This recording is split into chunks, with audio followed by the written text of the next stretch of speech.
윤석열 대통령이 최근 불거진 부실 인사 논란 지적에 전 정권 사례를 들며 격앙된 반응을 보인 것을 두고 여야의 공방도 이어지고 있습니다.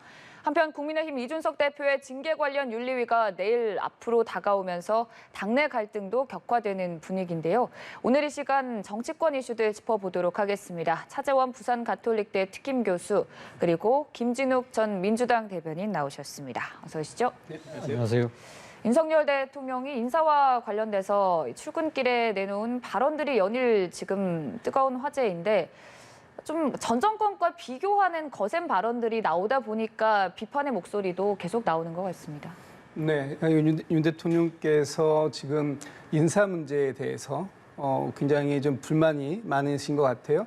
특히나 지금 정부 출범 2달이 다가오고 있는데도 아직 일기 내각을 완성하지 못한 그런 부분에 대한 어떤 그런 조급한 마음도 좀 있으신 것 같고요. 근데 문제는 지금 대통령께서 보여주시는 인식의 문제가 있는 게 아닌가 이런 측면입니다. 일단 대통령께서 전 정부보다 우리가 훨씬 낫다라고 말씀을 하고 계시는데 그 나은 근거가 좀 미약한 것 같아요. 잘 안 보이는 측면이 있는 것 같고요. 그리고 지금 이 상황을 대통령께서 일희일비하지 않겠다라고 보시고 계시지만 실제 지금 인사 그 시스템 그리고 검증 시스템 이런 것이 제대로 돌아가고 있느냐 하는 것에 대한 의구심도 일부 있는 상황이거든요. 이 부분에 대한 명쾌한 해명이 없으신 상태에서 무조건 전 정부보다 우리가 낫다라고만 말씀하시는 건 조금 이해하기가 좀 어렵습니다. 어찌됐든 윤석열 대통령 입장에서는 전 정권에서의 또 낭만 후보자들이나 그때 인물들을 거론을 하면서 지금 후보자들에 대해서 좀 감싸는 모습을 보이는데 전 정권과 비교하는 발언들이 나오게 되면은 이런 비판의 목소리도 계속 이어질 테고 이런 상황에서도 계속 강한 발언들을 내놓는 이유는 뭐라고 보면 될까요? 일단 윤 대통령 입장에서는 자신의 인사의 스타일이 전 정권과는 분명한 차별을 갖고 있다고 자신을 하시는 것 같아요. 네. 그러니까 전 정권 같은 경우는 소위 말하는 코드 인사 때문에 집착을 해서 이제 능력이나 도덕성에서 떨어진 사람들을 임명을 했다고 한다면 본인은 도덕성뿐만 아니라 가장 중요하게 생각하는 게 역량과 자질이라는 거잖아요. 그리고 네. 전문성이라는 부분에 있어서 자신은 인사를 하고 있다. 그리고 또 이번에 최근에 그 장관 후보자 2명에 대한 논란 자체는 여러 가지 의혹들이 있었음에도 불구하고 국회가 파행을 함으로써 국민 눈높이에서 검증 자체가 이루어지지 않았던 측면. 이런 측면을 보면 이거는 그러니까 인사를 시행하는 자신의 책임이라기보다는 이 국회를 파행으로 몰고 간 야당에게 좀 더 책임이 있는 것이 아닐까라는 생각에서 이런 말씀들을 하시는 것 같아요. 그리고 또 하나의 부분은 아무래도 지금 이 인사의 난맥성일 야당에서 지적을 하지만 이건 일종의 국정 발목 잡기 아니냐는 생각도 갖고 계신 것 같아요. 그러나 그럼에도 불구하고 지금 당내, 지금 여권 내에서도 지금 윤 대통령의 이런 인식에 대해서 상당히 비판의 목소리가 나오고 있는 것도 사실이잖아요. 네. 어제 같은 경우 박민영 대변인인가요? 이분이 이야기를 한 걸 보면 지금 전 정권에도 보면 예를 들면 어제 음주운전 같은 경우는 이번에 박순애 후보자 같은 경우는 음주운전 전력에도 불구하고 지금 임명을 강행을 했는데 네. 지금 민주당의 지금 유력 후보로 일컬어지는 이재명 의원의 또 음주와 비교를 하면서 이 똑같은 이런 잘못을 우리는 왜 하고 있느냐는 식의 논란, 그리고 또 이 성추행과 관련된 인사, 이번에 송영열 공정거래위원장 같은 경우는 성희롱 발언, 이런 부분들 있음에도 불구하고 지금 임명을 하려는 부분에 대해서 민주당이 그동안 여러 가지 성범죄 의혹들이 있었지만 이런 걸 우리가 비판을 해왔는데 그러면 왜 우리를 뽑았겠느냐 이런 식의 내부에서의 나오는 목소리에도 저는 윤 대통령께서 귀를 기울일 필요가 있다는 생각이 듭니다. 어찌됐든 윤석열 대통령 입장에서는 청문회 없이 임명을 한 이후로 국회가 공백 상태가 길어지고 있기 때문이다라는 인식도 작용한다고 말씀을 해주시는 것 같습니다. 글쎄요, 그거는 이제 대통령의 인식이실 것 같은데 국회 청문회가 당연히 있어야 되는데 없었던 근본적인 이유는 사실 국회의 구성을 야당만 하고 있는 건 아니지 않습니까? 여당이 함께 하는 거예요. 그리고 여당이 빠르게 원 구성에 합의를 하는 노력을 하는 것이 좀 절실했었는데 그런 부분들을 지난 2~5달가량 국회가 공백 사태를 맞는 차원에서 노력이 좀 부족했다 이런 비판도 있는 거거든요.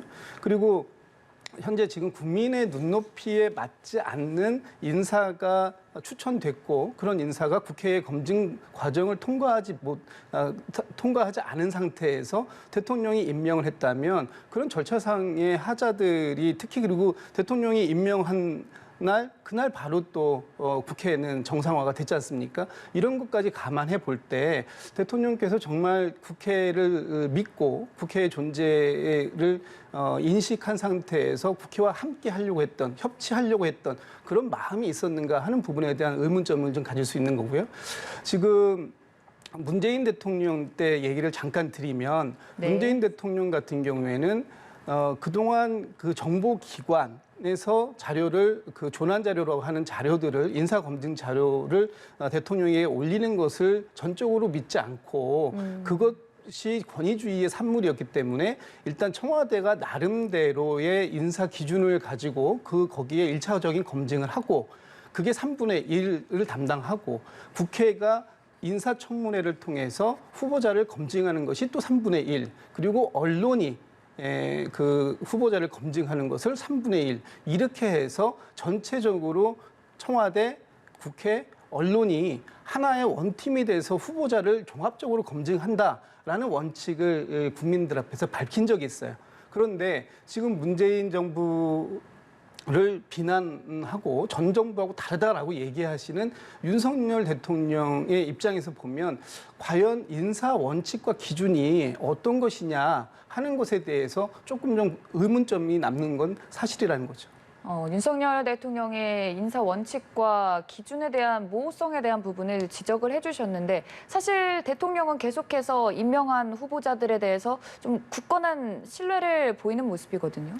그렇죠. 그러니까 이 윤석열 대통령 입장에서도 사실 지난 정권의 상당한 여러 가지 그러니까 이 패착 중에 하나가 인사의 문제였다는 부분을 잘 알고 있잖아요. 그렇기 때문에 본인 입장에서는 상당히 아마 신중하게 후보들을 골랐을 것 같고 그리고 특히 이번 같은 경우는 이번 정권 들어서는 지금 검증의 문제는 사실은 그러니까 지금 청와대 그러니까 민정수석을 없앴지만 그걸 보완하기 위해서 오히려 그러니까 법무부에다가 상당한 또 이 검증팀을 두고 상당히 그러니까 역점을 두면서 인사를 하고 있다. 나름대로 아마 그렇게 평가를 하고 자부를 하고 계시잖아요. 그렇기 때문에 상당히 인사 부분에 있어서 여러 가지 그러니까 질타들에 대해서 상당히 본인 입장에서는 상당히 좀 맞득잖아 하시는 거는 분명한 것 같아요. 어제 도스태핑 같은 경우에도 보면 그러니까 인사에 대한 날카로운 질문들이 나왔을 때 네. 상당한 좀 불편한 심기를 감추질 않았거든요. 그러니까 모르겠습니다. 그러니까 지금 그러니까 윤 대통령 입장에서는 아마 적절한 사람을 골랐고 이러한 분들에게 상당한 좀 그러니까 여러 가지 그러니까 이 일을 맡겨서 일단 한번 지켜보자. 한번 그러니까 성과로 평가를 받을 수 있는 상황도 지금 되지 않은 상태에서 지금 흔드는 것은 좀 지나치다는 생각을 하고 계신 것 같아요. 그런데 문제는 그런 것 같습니다. 그러니까 지금 국민들이 생각했을 때는 대통령이 그러니까 여러 가지 그러니까 지금 언론의 지적에 대해서 상당히 그 귀를 기울이기보다는 이걸 갖다가 뚫고 자신의 생각대로 가려고 하는 것들이 일종의 그러니까 그러니까 국정 운영에 대한 자신감을 넘어서 약간은 좀 이 독선적인 측면이 있는 것이 아닐까라고 보는 시각이 적지 않다는 것이죠. 아마 최근에 지금 이 윤 대통령의 지지율, 국정 지지율이 지금 약간은 떨어지고 있는 추세인데 이러한 아마 이 여러 가지 태도들도 상당히 아마 부정적인 그 영향을 미치지 않았나 하는 생각도 듭니다. 최근 윤석열 대통령의 지지율 여론조사에서 데드크로스를 또 지적한 부분이 없잖아 이런 도어 스태핑에서 나오는 강경한 발언들도 영향을 끼쳤을 것이란 말씀을 해주셨는데 그러다 보니까 더 나아가서 이 도어 스태핑 그러니까 출근길에 윤석열 대통령이 발언을 하는 이 시간 자체를 없애야 한다는 주장까지 나오는 것 같습니다. 저는 사실 윤석열 대통령이 취임하고 나서 도어 스태핑을 하는 것 자체를 보고 상당한 신선한 충격을 받았습니다. 그러니까 대통령 국정의 최고 책임자가 국민들한테 언제든지 마음을 열어놓고 자기 속내를 털어놓는 모습은 상당히 좋다는 생각이 들었는데요.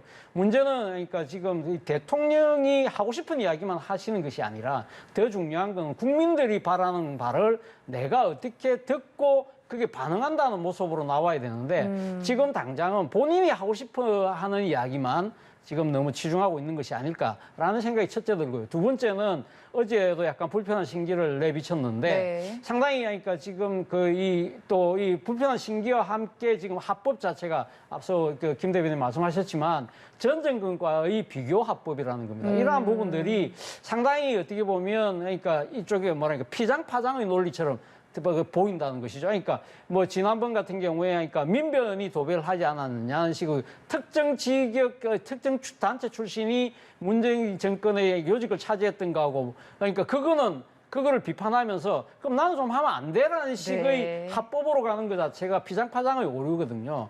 이러한 부분들이 과연 국민들이 바라는 그러니까 이 지금 방향일까? 그리고 또 하나의 문제는 제가 생각했을 때 이러한 중요한 대통령의 워딩 한마디 한마디가 국정 운영의 지침과 방향처럼 내비치는 측면이 있다고 한다면 충분하게 오늘 예상되는 질문에 대해서 전체적인 메시지의 기조를 분명히 정하고 그런 부분들에 대해서 참모들하고도 아니면 다른 부처하고도 상당히 엇박자가 나지 않도록 상당히 조율을 잘해서 준비된 메시지를 신중하게 내놓을 필요가 있다는 겁니다. 도어 스태핑의 존폐 여부에 대한 주장에 대해서는 어떻게 생각하시죠? 저도 뭐 방송에서 누누이 말씀을 드렸는데 굉장히 위험하다. 네. 지금 방금 말씀 주셨던 것처럼 정제되지 않은 또 절제되지 않은 발언들이 나가면 그것이 대통령이 마지막 단계에서 하신 말씀이 되기 때문에 그 부분에 대해서 수정하거나 어떤 오류가 발견되더라도 그것을 정정하기가 굉장히 어렵습니다.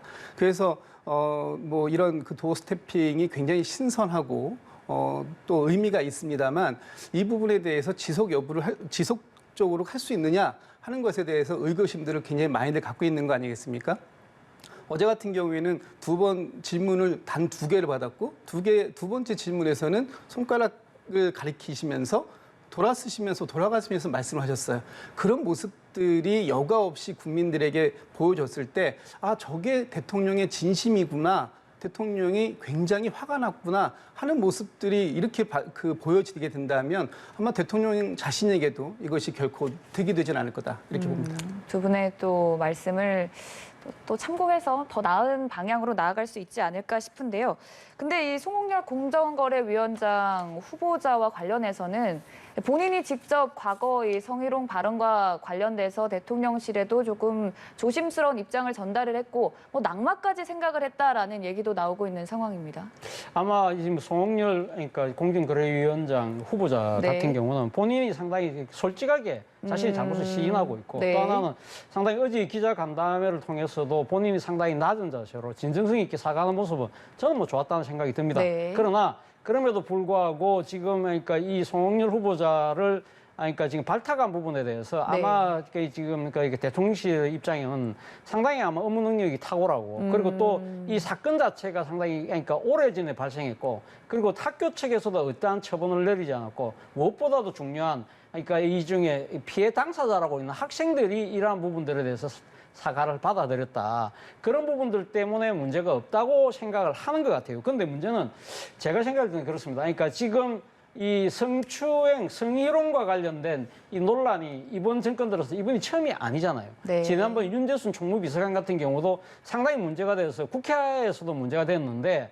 대통령께서 그와 관련된 질문이 도스태핑에서 나왔을 때 거기에 대한 직접 언급을 답변을 하지 않고 다음 질문을 하고 회피해버렸단 말입니다. 그렇기 때문에 어떤 식으로 보면 국민들이 봤을 때는 이 정부는 성인지 감수성이 너무 이렇게 떨어지는 거 아니야? 라는 것을 넘어서 고위공직을 하는데 성추행이나 뭐 성희롱과 관련된 여러 가지 구설수를 올려도 능력만 있으면 무조건 무사 통과되겠구나 하는 잘못된 정치적 메시지를 던질 수가 있다는 것이죠. 이런 부분들에 대해서는 모르겠습니다. 일단 뭐 송홍열 후보자에 대한 청문회 과정을 지켜볼 필요가 있습니다만 그럼에도 불구하고 첫 단추가 조금은 잘못 깨어졌다는 생각이 듭니다. 여기서 더 나아가서 이 후보자 본인이 이 과거의 성희롱 발언과 관련해서 좀 어려울 수도 있다라고 생각했다는 점에서 또 비판의 목소리가 거센 모습인데 우리가 어떻게 받아들이면 될까요? 본인이 생각했을 때도 적절하지 않았다라고 했다면 이 제안이 왔을 때 받아들이지 않았어야죠. 저는 그렇게 생각합니다. 네. 왜냐하면 본인도 낙마 가능성에 대해서도 언급을 했고 그리고 본인 스스로가 부적절했다, 반성한다라는 말씀을 하고 계시지 않습니까? 그랬다면 본인 스스로가 본인이 앞으로 인사청문회 과정에서 이 부분에 대해서 쉽지 않을 거다라는 얘기를 알았다는 얘기고 두 가지 문제가 있는데요. 하나는 본인이 알면에도 불구하고 이 자리를 수락했다는 것이고 또 하나는 알면서도 불구하고 대통령실은 지명을 강행했다라는 거거든요. 둘 다 문제가 있다라고 보여지는 거죠. 이 경우라면 지금 상황에서는 송 후보자가 자진 사퇴를 하는 것이 더 대통령에게 부담을 안 지우는 방법이다. 저는 그렇게 생각합니다. 지금 우리 사회의 능력 위주로만 본다고 하더라도 사람이 그렇게 없나요? 이런 문제가 있는 걸 알면서도 그 사람을 반드시 임명해야 하는 특별한 사유가 있지 않는 한 저는 이런 인사는 안 하는 것이 맞다라고 생각합니다. 자진 사퇴 말씀을 해주셨는데 민주당은 또 지명 철회 요구까지 나오고 있는 상황인 것 같습니다. 그러면 대통령에게 당연히 지명을 철회하라고 요구할 수 있죠. 그것은 대통령이 지명을 했기 때문인데 지명을 철회하는 게 쉽지 않습니다. 왜냐하면 대통령께서 이 지명이 잘못됐다라는 걸 인정하게 되는 거니. 하고 그것을 행동으로 옮겨달라 네. 이런 말씀이신데 이것을 대통령께서 직접 지명 철회로 할 가능성은 상당히 낮습니다. 지난번 그 대통령께서 지명을 했지만 복지부 장관 2명의 후보자가 자진 사퇴로 결론 지은 것과 네. 같은 맥락이다 이렇게 이해하시면 될 것 같습니다. 알겠습니다. 인사 문제는 또 계속 추이를 지켜보도록 하고요. 당 내부 상황도 얘기해 보도록 하겠습니다. 드디어 내일 이준석 대표의 성상납 의혹 그리고 무마 의혹과 관련된 윤리위 심의가 이루어질 예정인데 이 대표 입장에서는 참 밤잠 이루지 못할 것 같습니다. 이 결과에 대해서 일단 어떻게 전망을 하시고 말씀을 일단 들어보도록. 뭐 지금 여러 가지 당의 돌아가는 그러니까 이 풍향계를 보면 네. 제가 생각했을 때는 아마 윤리가 징계를 강행할 가능성이 좀 높지 않을까라는 네. 생각이 듭니다. 물론 뭐 일각에서는 김철근 정무실장에 대한 징계만 하고 그러니까 이준석 당대표를 그러니까 일종의 혐의를 벗겨주는 아니면 또 보류하는 뭐 그러한 여러 가지 결정이 나올 가능성이 높다고는 합니다만 제가 봤을 때는 지금 당내에서의 기류 자체가 상당히 이준석 당대표에게 상당히 좀 힘든 국면으로 흘러가고 있다. 예를 들면 지난번 자신의 비서실장이었던 박성민 의원이 네. 설마 대표적인 윤핵관 중에 한 분인데 그분이 지금 직을 던져버린 내려놨죠. 상황이 있다고 한다면 이 당내에서 우군 세력을 찾아보기 힘든 그런 상황이잖아요. 그런 것 자체가 상당히 아마 이 지금 당대표 비실장이 윤핵관이라는 분이 직을 던졌다? 이건 아마 윤리위원들한테 던지는 상당히 뭐랄까요? 정치적 메시지도 크다는 것이죠. 이분들 입장에서는 이준석 당대표에 대해서 우리가 소신껏 징계 결정을 내린다 하더라도 이 상당한 이 지금 아마 전체 이 당의 뜻이 그런 모양이다고 생각할 가능성이 높다는 것이죠. 그런데 문제는 이준석 당대표에 대한 징계가 어떤 식으로도 나올 경우에 문제는 그 이유가 더 문제라는 겁니다. 네. 첫 번째는 징계가 결정이 내려졌을 때 과연 그 결정 기준이 누구나가 다 납득할 수 있는, 특히 이준석 당대표가 납득할 수 있느냐 부분인데 사실은 지금 수사권이 없는 윤리가 뭘로 판단할까요? 결국은 아마 도덕성이라는 잣대를 갖고 이야기할 수밖에 없는데 그거는 이준석 당대표 입장에서는 강하게 반발할 수밖에 없는 소지가 있는 것이고 특히 또 당대표잖아요. 당대표는 본인이 이야기한 것처럼 윤리를 해체할 정도의 막강한 권한을 갖고 있고 그리고 또 자신에 대한 이 지금 징계에 대해서는 부당하다고 생각할 경우에는 아마 재심 청구를 넘어서 아마 최고위를 통해서 아마 징계를 무효화시키는 네. 더 나아가서는 아마 당내의 일을 법원으로까지 가서 가처분 신청까지 하고 설사 또 그러한 부분들이 안 먹혀서 결국 본인이 당의 그러니까 대표직을 내려놨을 경우에는 그게 승복하지 않고 아마 정치적 투쟁을 이어갈 가능성이 높다. 그럴 경우에는 한태경 의원이 이야기한 것처럼 상당한 후폭풍이 몰아닥칠 수밖에 없다. 오히려 윤리 징계 이유가 더 힘든 국면으로 아마 이 지금 국민의힘은 빠질 가능성이 적지 않다는 생각이 듭니다. 연일 이준석 대표가 또 최근 들어서 이 친윤 세력들에게 날선 발언을 내놓는 것도 이 결과 이후를 조금 벌써부터 준비하는 거라고 보면 되는 일종의 앉아니까 지금 윤리위의 징계 자체가 상당히 어떻게 보면 정치적인 희생양을 만들기 위한 정치적인 하나의 그러니까 이 공작 같은 그러한 의도로 진행되고 있다는 부분을 이야기하고 싶은 거겠죠. 그런데 모르겠습니다. 이런 부분들에 대해서 상당히 뭐 이 지금 근거를 갖고 본인이 이야기하지도 않아요. 그러니까 지금 윤핵관과 그럼 윤리의 행동 자체가 그럼 직결되느냐 이러니까 그러니까 지금 까마귀 날자 배 떨어졌다는 식의 그러니까 속담만 인용할 뿐 본인도 구체적인 그러니까 증거를 제시하고 있지는 못하기 때문에 이러한 여론전 자체가 과연 얼마만큼 국민들에게 아니면 당원들에게 먹힐지는 좀 더 지켜볼 대목인 것 같습니다. SNS에 올린 말을 보면 손절이 웬말 익절이라는 글까지 남기기도 했는데요. 이 상황에 대해서 어떻게 받아들이시고 계시는지요? 익절이라는 게 이익을 남기고도 판다 이런 뜻 아니겠습니까? 결국은 토사구팽이다 이 네. 말을 하고 싶은 거죠. 근데 본인 스스로 내가 토사구팽 당하고 있다라고 얘기할 수 없으니 아마 이제 증권 용어로 익절이다 이런 표현을 쓴 것 같은데 일단 이준석 대표가 지금 고립무원의 상황에 처해 있는 건 뭐 사실인 것 같아요.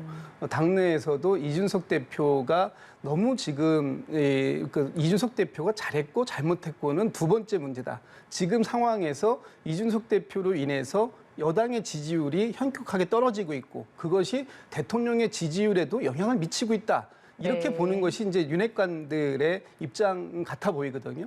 그렇다면은 지금 당장 당에서는 빨리 이 어수선한 국면을 수습하자. 그 가장 강력한 수습책이 이준석 대표를 징계하고 당 대표직에서 물러나게 하는 것이다라고 이제 볼 수도 있는 여지가 있고 그것에 대해서 이준석 대표는 강하게 지금 반발을 하고 있는 거라고 보입니다. 이준석 대표를 둘러싼 일각의 이런 논란 자체가 당에 부정적인 영향을 끼쳤고 그래서 조금 잘라내기를 하는 것 아니냐는 말씀을 해주셨습니다. 그러니까 지금 근데 문제는 이준석 당대표가요. 그러니까 지금 대통령 선거와 지방선거를 승리로 이끈 승리한 장수라는 겁니다. 네. 그리고 또 지금 이준석 당대표는 앞서 우리가 봤던 민주당의 박지원 전 공동 비대위원장처럼 그러니까 어떻게 보면 비상시기에 이렇게 그러니까 비상수단에 의해서 모셔온 분이 아니잖아요. 당원과 국민들의 지지에 의해서 뽑힌 당대표라는 겁니다. 그런 측면에서 본다고 한다면 상당히 윤리가 내리는 결정에 대해서 그러니까 이준석 당대표의 납득 여부를 떠나서 제가 생각해서는 당원, 더 나아가서는 국민들도 상당히 이러한 부분들이 근거가 있네, 나름대로 그러니까 합리적이네 라는 생각이 만약에 들지 않는 상황이라고 한다면 국민의힘이 지금 이준석 당대표에 대한 그러니까 윤리 징계 자체를 상당히 그러니까 이준석 당대표가 억울하게 생각하듯이 상당히 어떻게 보면 좀 그러니까 지난 대선 과정에서 후보와의 그러니까 정치적 갈등을 빚고 그 때문에 앙금이 남아있던 부분들 때문에 소위 말해서 당의 주류 세력들이 몰아내는 것처럼 비칠 경우에는 국민의힘 지지율에도 상당히 마이너스가 될 수밖에 없지 않겠습니까? 이러한 부분들에 대해서 근데 문제는 당대표가 그리 되는 상황이라고 한다면 이러한 부분들을 수습할 수 있는 당의 구심점이 없다는 것이죠. 이러한 부분들이 오히려 더 큰 문제가 아닐까 하는 생각이 듭니다. 이준석 대표가 사실 이렇게 일부 세력들과 대치하던 게 이번뿐만은 아닌 것 같습니다. 올 초에 당대표 탄핵 얘기까지 거론이 되기도 했고요.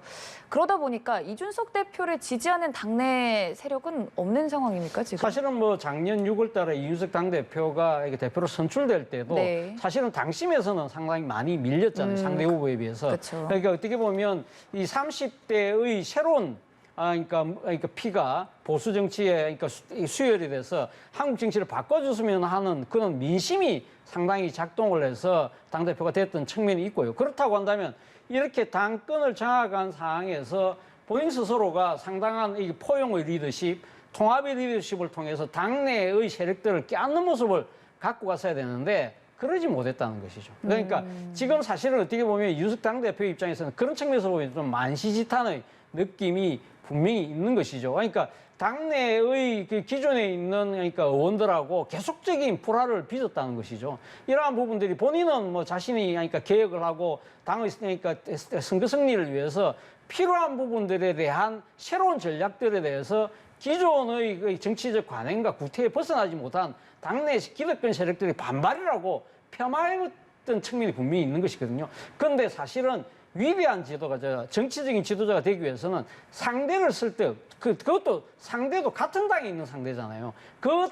같은 당에 있는 상대를 포용하지 못하는 리더십으로 어떻게 그러면 본인의 정치적 공간을 넓혀갈 수 있을까의 부분에 대해서는 본인 스스로도 한 번쯤 돌아볼 대목이 아닐까 하는 생각이 듭니다. 그러다 보니 잠깐 언급을 해주셨지만 이제 이준석 대표는 2030 지지층을 비롯한 국민 여론에 조금 호소를 하는 모습입니다. 이게 조금 효과를 발휘를 할 수도 있을까요?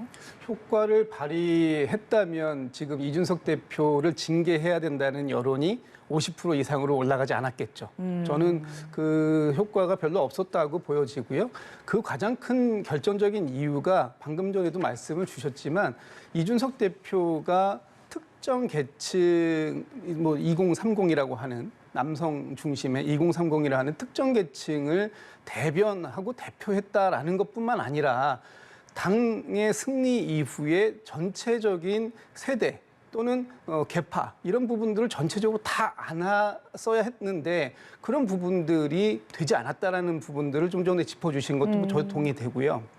또 하나는 이 윤석열 대통령 입장에서 봐도 이준석 대표가 승리한 승장이기는 하지만 그렇다고 해서 지금 그 이준석 대표가 이 논란의 중심에 서 있는 것이 과연 새 정부 출범한 지 2달밖에 안 돼서 앞으로 지금 견인해 나가야 되는 그런 많은 그 정책 사안들 요소들이 있는데 이걸 다 가리고 있다. 그리고 본인에게 도움이 지금은 안 된다라고 판단이 된다면 어제까지의 승장이지만 현재부터는 내 앞에 이제 그 도움이 별로 안 되는 그런 입장으로 지금 이제 전락해 가고 있는 그런 계륵과 같은 존재가 되어가고 있는 것이다라고 본다면 빨리 이쯤에서 이제 정리하는 것이 좋지 않겠냐라고 판단할 수밖에 없는 그런 옹색한 입지로 전락할 수밖에 없다. 그것이 현실이다라고 보여집니다. 참 지금 이준석 대표가 벼랑 끝에 놓인 상황임에는 두 분 모두 말씀을 해주셨는데 그러다 보니 이제 뭐 윤석열 대통령까지 등판해야 되는 게 아니냐는 일각의 얘기도 나오는 것 같습니다. 그런 가능성은 없는 건가요? 저는 사실 어떻게 보면 윤석열 대통령 측면에서 보면 골든타임을 놓친다는 생각이 듭니다. 네. 사실은 지난번 순방 떠나기 전에 이와 관련된 질문이 나왔을 때 당무는 대통령이 네. 관여할 사안이 아니라고 했잖아요. 근데 제가 생각했을 때는 그냥 단순한 당무가 아니잖아요. 당의 그러니까 여러 가지 분란 자체가 사실은 국정 운영에도 상당히 부담이 되고 있는 상황. 그리고 특히 대통령 의법을 그대로 빌린다고 하면 국민이 숨이 넘어가는 상황에서 집권 여당이 소위 말해서 밥그릇 싸움하고 있는 것처럼 삐치고 있는 모습은 사실은 대통령이 진즉에 사실은 이러한 부분들에 대해서 잘못된 행태라고 경고의 메시지를 날릴 필요가 있었다. 물론 대통령께서 당 윤리위가 하는 징계에 대해서 왈가왈부할 수는 없는 겁니다. 그러나 그러니까 지금 임기가 정해져 있는 당대표에 대해서 이렇게 윤핵관을 빙자해서 흔드는 모습은 잘못됐다는 정치적 메시지를 진즉에 내야 되는 것이 아닐까 하는 생각이 듭니다. 그런데 지금 내일 당장 지금 윤리위의 징계 결과가 나오는 상황에서 대통령이 지금 단계에서 이야기하는 것 자체는 오히려 사태를 더 악화시킬 가능성이 높다. 문제는 그러니까 내일 윤리 징계가 어떤 식으로 나오든 간에 네. 그 이후에 펼쳐지는 상황이 상당히 심각한 상황이 된다고 한다면 대통령께서도 어떤 식으로든 정치적 개입을 할 수밖에 없지 않을까 하는 생각이 듭니다. 네. 어찌됐든 지금 모두가 내일 윤리위 결과를 기다리고 있는 상황인 것 같습니다. 이 부분은 또 내용이 추가적으로 나오는 대로 나눠 보도록 하고 민주당은 사실 지금 전당대회 룰을 둘러싼 갈등이 첨예하게 치닫고 있습니다. 전당대회 준비위원장이 사퇴를 발표를 했고 또 이러다 보니 또 비대위 간의 갈등, 또 세력 간의 다툼으로까지 얘기가 계속 나오고 있는 상황이거든요. 네, 일단 그 전준위에서는 전준위의 역할을 했다고 보여집니다. 네. 그것을 비대위가 어떻게 받아들이고 그것을 지금 오늘 오전에 당무위원회가 열리고 네. 있을 텐데요. 당무위원회에서 어떤 결과를 낼지는 좀 지켜봐야 될 것 같고요. 다만 이 과정이 좀 매끄럽지 못했다. 그 전준위에서 비대위의 전대 룰을 제안하고 이것을 비대위가 수용하는 과정이 조금 더 매끄럽게 진행이 됐다면 국민들께 조금 더 이 민주당의 안정적인 모습을 보여드릴 수 있었을 텐데 하는 아쉬움은 좀 남습니다. 네. 네. 그러면 오늘 당무위에서 이 전대 룰과 관련된 어떤 윤곽이 좀 잡힐 것으로 보이나요? 그 내용을 조금 윤곽이라기보다는 오늘 아마 그 비대위에서 전준위에서 올라온 안에 비대위의 입장을 추가한 내용으로 해서 그것을 안건으로 만들었고 그 안건을 당무위원회에다가 올렸습니다. 그랬다면 당무위원회에서는 이 부분에 대해서 충분히 토의하고 결론을 내려야 되겠죠. 그래서 오늘 중으로는 그 전당대회의 룰이 결론이 날 것으로 그렇게 기대하고 있습니다. 지금 이 논란이 되는 부분이 원래 예비 경선 컷오프 과정에서 여론조사 30%로 중앙위 100%에서 여론조사를 조금 반영하자는 안을 전준희가 비대위에 올렸는데 다시 중앙위 100%로 바꾸면서 개파 간의 갈등으로 치닫는 이유 중 하나가 이렇게 되면 이재명 의원도 컷오프가 될 수도 있다 이런 가능성도 나오고 여러 부분에 있어서 말이 나오는 것 같습니다. 김남국 의원이 이야기했던 네. 이재명 의원의 컷오프는 제가 봤을 때 그건 정치적인 난센스고요. 네. 그거는 가능성 거의 없다고 봅니다만 그럼에도 불구하고 김남국 의원을 비롯한 친명계가 반발할 수밖에 없는 이유는 저는 분명히 있다는 생각이 듭니다. 중앙위원들만의 결정으로 그러니까 지금 컷오프 그러니까 지금 본선에 나갈 후보를 가리겠다는 생각 자체가 사실은 어떻게 보면 지금 중앙위원이 그러니까 누구로 구성되는가를 보면 말 그대로 당내 기득권 세력이라고 할 수 있는 분들이죠. 예를 들면 당 지도부, 상임 고문, 시도당 위원장, 구청장, 시장, 군수 등 이런 분들이거든요. 이런 분들은 기존에 그러니까 지금 민주당의 주류라고 할 수 있는 분들이 다 지금 장악하고 있는 상황이라고 한다면 아마 이재명 의원이야 분명히 아마 이 컷오프를 통과할 가능성은 높습니다만 소위 말해서 이재명 의원과 같이 지금 최고위원회 나갈 만한 분들이 상당히 조금 떨어져 나갈 가능성이 높다는 것이죠. 이런 측면에서 본다고 한다면 새로운 뭔가 이 세력 교체를 위해서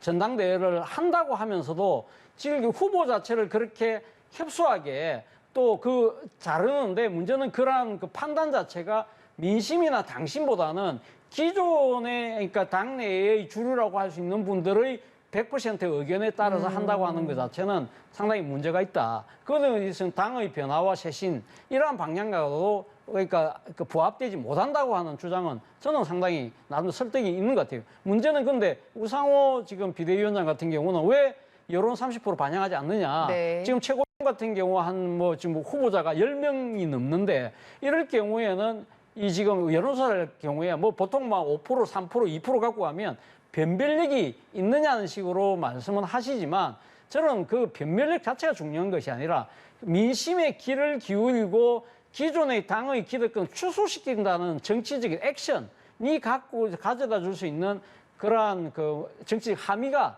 훨씬 더 의미가 있는 것이 아닐까 생각이 듭니다. 일단 기존의 이 전당대회 준비위원회 룰을 다시금 좀 반려하고 비대위가 내세운 안 자체가 세력 간의 다툼의 영역에서 본다면 친 이재명계는 조금 불리하게 작용할 수 있다라는 말씀을 해주셨고 더 나아가서 여론을 조금 수렴하려는 자세가 부족하다는 지적도 언급을 해주셨습니다. 충분히 지적하실 수 있는 부분이라고 생각합니다. 네. 네, 민주당을 위한 변명을 약간 드리면 네. 지금 이 컷오프라고 얘기하는 예비 경선 과정이 일단 대표는 3인으로 규정을 짓고요. 3인 이상 지금 이제 출마가 한 5분, 6분 정도 이렇게 될 것 같은데 그중에 절반을 이제 잘라내는 것이고요. 추려내는 것이고 그다음에 최고위원 같은 경우는 8분으로 선정을 하게 되면은 그 이상 출마했을 경우에는 컷오프를 하는데 사실 이렇게 컷오프에서 받다 보면은 그게 그렇게 문제가 되지 않을 가능성이 사실 없는 건 아닙니다. 예, 그러니까 그런 부분에 있어서 조금 더 저는 아쉽다. 아까도 말씀을 드렸던 부분들이 전준위에서도 과연 이 부분에 대해서 논의를 안 했겠느냐. 충분히 논의는 했을 거다. 그럼에도 불구하고 우리 차 교수님께서 말씀 주셨던 것처럼 당이 민심을 대폭적으로 수용하는 그런 모습을 보여줄 수 있는 그런 액션의 의미도 있으니 이것을 집어넣자라고 얘기했다면 조금 더 사전에 비대위와 충분하게 의사소통을 좀 진행했다면 좀 어땠을까 하는 그런 부분이 좀 아쉬움으로 있고요. 그리고 이것이 어떤 특정 계파를 변호하거나 그 특정 계파에게 이익이나 불리함을 주기 위한 것이었다면 아마 제가 아는 우상호 비대위원장의 성격상 하지 않았을 겁니다. 이것은 특정 계파 쪽으로 이렇게 몰아가는 그런 거는 좀 과한 해석이다라고 보여집니다. 개파적 셈법에 대해서는 조금 선을 그으셨는데요. 뭐 제가 뭐 민주당의 지금 전대룰에 대해서 상당히 그러니까 어느 개파가 그러니까 지금 뭐 득실을 따진다는 것 자체는 사실 저는 의미가 없다고 보고 문제는 지금 민주당이 지난 대선 그리고 지방선거에서 패배하고 나는 이후에 변화를 위한 새로운 하나의 중요한 정치적 그러니까 모멘텀을 만들려고 하는 것이 이번 전당대회라고 한다면 기존의 그러니까 이 지금 관행은 과감하게 탈피하는 그런 모습은 좀 필요한 것이 아니었나 하는 생각이 든다는 겁니다. 그런 차원에서 본다고 한다면 이번에 지금 비상대책위가 또 하나 내놓은 안이 권역별 투표제를 네. 하자는 부분이지 않습니까? 그 부분도 물론 뭐 비대위의 이야기는 일리가 있습니다. 그러니까 지금 최고위원을 이제 여러 명 뽑기 때문에 거기에서 지금 하니까 이 행사할 수 있는 표를 1인당 2표를 주는데 그 중에 한 표는 자신이 지금 소속돼 있는 권역이 그러니까 영남, 충청, 뭐 호남 이쪽에 한 명은 그 권역계의 출신 그러니까 지금 최고위원 후보에게 투표를 하라는 것이거든요. 네. 그런 부분들은 어느 정도 일리가 있죠. 왜냐하면 지금 현재 사실은 민주당이 지금 당원 구성비를 본다고 한다면 수도권을 중심으로 해서 상당히 많이 지금 그러니까 구성이 돼 있고 호남도 상대적으로 영남에 비해서 많잖아요. 그렇다고 한다면 수도권이나 호남 편중된 최고위원으로 뽑힐 가능성이 높고 상대적으로 당세가 약한 예를 들면 영남 쪽에는 대표가 없는 그런 상황이 우려될 수 있기 때문에 그래서 아마 권역별 투표를 하자는 나름대로의 합리적인 이유는 있다고는 봅니다만 네.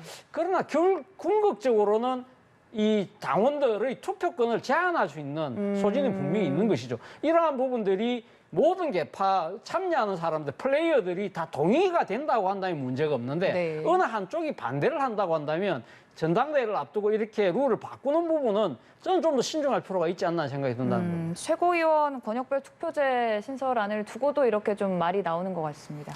네, 지난 송영길 대표 체제의 최고위원회를 한번 볼 필요가 있을 것 네. 같아요. 그때 5분 지명직 최고위원을 제외하고 5분의 선출직 최고위원이 계셨는데 서울이 3명, 경기가 2분이셨어요. 그래서 서울, 경기, 수도권에서 5분의 최고위원이 모두 다 배출된 이런 상황이 있었습니다. 그렇기 때문에 우상호 비대위원장이 전준리에서 논의하지 않았던 이 내용을 비대위에서 안으로 해서 끼워 넣은 이유가 방금 말씀 주셨던 것처럼 영남, 호남, 충청권을 이 권역별을 대표하는 그런 최고위원들이 있어야 우리 당이 전국 정당으로 가고 또 그 지역에서 소수지만 당의 목소리를 전달하고자 하는 대표성을 가지는 분들이 활동할 수 있다. 이런 측면을 배려하는 거다라는 또 답변에 대해서도 충분히 일리는 있다. 이렇게 받아들일 수도 있을 것 같습니다. 네, 또 전당대회가 곧 8월에 이루어지기 때문에 이렇게 또 작은 부분 하나하나까지도 주목을 받는 상황인데 박지원 전 공동 비상대책위원장이 사실 출마를 선언했고 비대위에서 거절당한 상황에서 좀 강행하겠다는 의사를 비췄습니다. 저는 좀 안타까움이 좀 있는데요. 네. 젊은 정치인으로서 좋은 어떤 역량을 가지고 계신 분이 당내에서 조금 더 잘 육성이 되는 그런 쪽으로 가는 것이 아니라 지금의 상황에서는 박지원 비대위원장이 당의 이쪽 저쪽으로부터 좀 많이 공격을 받고 있는 그런 상황인 것 같아요. 그래서 좀 안타깝고요. 근데 이제 박지원 비대위원장께 한 말씀을 좀 이 자리를 빌어드린다면 네. 정치는 혼자 하는 것이 아니고 명분만 가지고도 하는 거 아닙니다. 그런 명분이 결국은 함께 하고자 하는 사람들에게 어떤 공감대를 형성하게끔 만들어야 되고 그 공감대가 형성된다는 것은 하나의 세력이 형성되는 거거든요. 근데 그런 노력을 조금 더 기울여야 된다. 지금 상황에서는 본인이 지난 비대위원장에 임명된 부분을 네. 가지고 이 피선거권이 있다. 있다라고 주장을 하시는데 사실 비대위라는 것은 당원 전체가 참여해서 선출한 그런 기관은 아닙니다. 다만 임시적으로 중앙위원회에서 비대위라는 것을 추인하는 과정을 거쳤을 뿐이에요. 그렇기 때문에 지금 박지원 전 비대위원장께서 말씀하시고 있는 피선거권을 획득했다라고 하는 주장은 좀 원칙상 맞지 않는 부분이 있고 지금 이렇게 굉장히 강한 권력 의지를 보여주는 것이 본인에게 진짜 도움이 되는 일인가 또 그걸 넘어서서 당을 개혁하겠다고 하는 그런 그 본인의 의지가 당원들에게 정확하게 투영되고 있는지 한번 살펴볼 필요가 있다. 이렇게 말씀드리겠습니다. 뭐 여기에 더 나아가서 박지원 전 비대위원장은 토사구팽 당했다, 자신은 계륵이다 이런 발언들을 연일 쏟아내고 있는 상황인데 전체적으로 어떻게 보고 계시는지? 저는 민주당이 너무 정치적으로 야박한 것 같아요. 아, 그래요? 예. 사실은 뭐 지금 그러니까 지금 지난번 대통령 선거 때 사실 그 이 박지원 전 공동 비대위원장이 영입이 돼서 네. 상당히 활약을 해서 이준석 당 대표가 이끄는 국민의힘이 2030의 남성표를 많이 갖고 간다면 그 못지않게 2030 여성표를 민주당으로 끌어오는데 1등 공신이었잖아요. 바로 그러한 거를 평가를 해서 지난번 비상대책위원장 할 때는 대책위를 구성할 때는 뭐 이 박지원 전 위원장이 뭐 본인이 뭐 저 뽑아 주세요 이런 이야기도 안 했는데 뭐 그때 뭐 지금 상임 공문이라고 하는 이재명 공문이 직접 전화를 해갖고 맡아달라고 업소를 하는 그러한 모양새를 통해서 발탁을 했잖아요. 네. 그러면 많은 사람들이 봤을 때 뭐라고 생각할까요? 감탄고토라는 한자성을 생각하지 않을까요? 아, 달면 삼키고 쓰면 뱉는다. 지금 여러 가지 당의 여러 가지 그러니까 지금 처신에 대해서 또 혁신에 대해서 쓴소리를 막 하니까 아, 이거 좀 봐라. 이거 지금 뭐 젊은 친구가 뭐 지난번에 우리가 감탄 하나 씌워줬더만 이거 너무 좀 하네. 이런 식으로 상당히 생각하고 있는 것이 아닐까 생각이 들고 또 하나는 뭐냐면 사실은 뭐 당원 당규가 있긴 있습니다만 이거는 법치의 현장이 아니고 정치의 현장인 정당 내의 문제잖아요. 그렇다고 한다면 앞서 우리가 이야기했던 대로 컷오프를 정하는 사람들이 아까 중앙위가 지금 100%를 하고 있다고 그러는데 사실 그 중앙위원들이 지난번 그러니까 지금 비대위원장 자격을 줄 때 거의 80%가 넘게 동의를 해줬던 측면이 있는 것이거든요. 이 박지원 전 위원장이 지금 당장 당대표를 내놔는 게 아니잖아요. 그게 출마할 수 있는 자격을 달라는 것인데 그렇게 하고 싶어 하는 사람, 그것도 당이 한때 상당한 이 뭡니까, 이 여러 가지, 그러니까 그 덕을 받던 사람을 이렇게 야박하게 치는 필요가 있을까? 정치 현장인데 이 정도도 그럼 이 융통성 있게 못한단 말이야? 결국은 자신들의 한테 상당히 그러니까 고가운 소리를 듣지 않겠다는 그러한 자세로 비치지 않을까라는 생각이 든다는 거예요. 네, 알겠습니다. 두 분 말씀 여기까지 들어보도록 하고요. 지금까지 차재원 교수 그리고 김진욱 전 민주당 대변인과 함께했습니다. 고맙습니다.